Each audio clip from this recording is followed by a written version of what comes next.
আসসালামু আলাইকুম, সবাইকে সামিহা গার্ডেন নার্সারি পক্ষ থেকে স্বাগতম। আজকে আপনাদেরকে দেখাবো ঝাল নকশা পিঠা কীভাবে বানায়। দেখেন, আমি এখানে যে আঠাটা করেছি, এই আঠাটা মূলত আপনি মাংসে যে মশলা দেন, সব মশলা পানির ভিতরে আপনি পরিমাণ মতো পানি নেবেন এবং ওটার ভিতরে আপনি মশলা মাংসে যে মশলাগুলো দেন, আদা রসুন জিরে সব কিছু একত্রে পেস্ট করে আপনি পানিটার ভিতরে দিবেন এবং পরিমাণ মতো লবণ দিবেন, হালকা একটু তেল দিবেন যেন আঠা না লেগে যায়। দেখেন এই আঠাটা কত সুন্দর, এটা কিন্তু হাতে আটকায় না। দেখেন এই যে আমি এই করছি, হাতে আটকায় না। এটার কারণ হলো এটার ভিতরে হালকা একটু আমি তেল দিয়েছি এবং যখন এটা এরকম বলের মতো করা হচ্ছে তখন হাতে হালকা একটু আমি তেল নিয়ে এটা করতেছি। আর এটা আপনাদেরকে দেখায় যে দেখেন এটা দেখেন কি সুন্দর এটা নকশার সাজ পাওয়া যায়।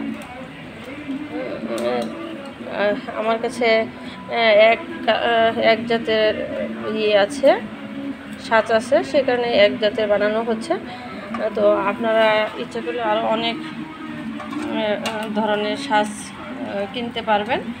মূলত এই পেস্টটা ওই যে মাংসের মশলার ভিতরে পরিমতো আপনি পানি দিয়ে রুটির কায়ের মতো শুকনো করে আপনি যদি পেস্টটা করেন তাহলেই এটা হয়ে যাবে। আপনি তখন আপনার ইচ্ছা মতো আপনি সাজ দিয়ে বা মেরা পিঠার মতো বা যে মডেল আপনি করতে চান ওই রকম একটু পাতলা করতে হবে আর কি। যে সাইজে আপনি বানান না কেন একটু পাতলা করতে হবে যেন এটা তেলে ভাজা যায়। মোটা হলে আবার তেলে ভাজতে সমস্যা হবে, সেই কারণে যেন তেলে ভাজা যায় সেই কারণে আপনারা একটু চ্যাপটা করে নেবেন, পাতলা হবে এবং এটা খেতে খুবই সুস্বাদু। যদি আপনারা কেউ ওই যে গরুর চর্বি দিয়ে খাওয়ার যদি কারো ইচ্ছা হয়, চর্বি থাকে, তাহলে ওই তেলটার ভিতরে আর গরুর একটু চর্বি দিয়ে দিলে একটু সুন্দর ফ্লেভার আসবে। তো আপনাদের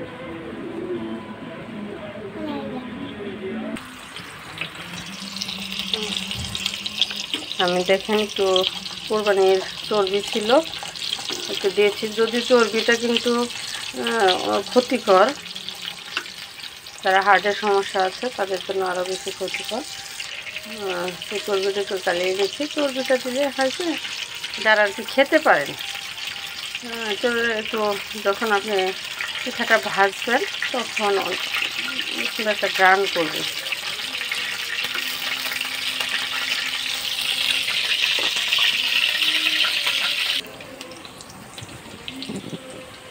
দেখেন আমি তাওয়াতে ভাজতেছি।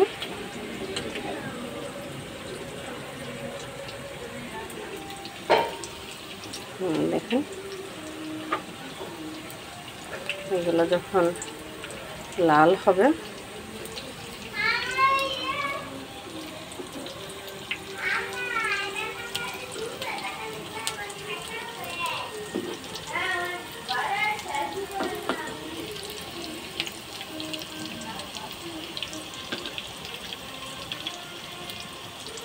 খুব মজাদার একটা পিঠা।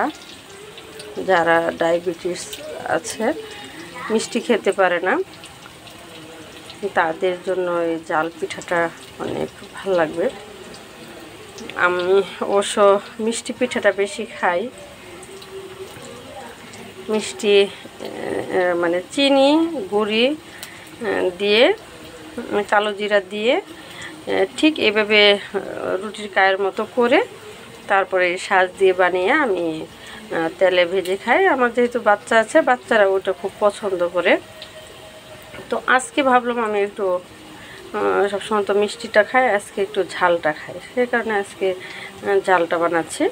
আপনাদের যেটা পছন্দ আপনারা করে নিতে পারবেন, তবে বানানো এবং ভাজা সবগুলোর সিস্টেম একই রকম।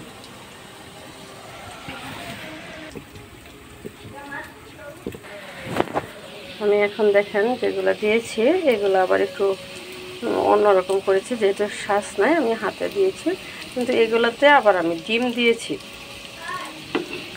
আগে যেগুলো হ্যাঁ ওগুলোতে ডিম দিই নেই, এগুলোতে আবার আমি ডিম দিয়েছি। আপনারা চাইলে ডিমও দিতে পারেন। ডিমের ফ্লেভারটা আসবে, ভালো লাগবে সত্যি।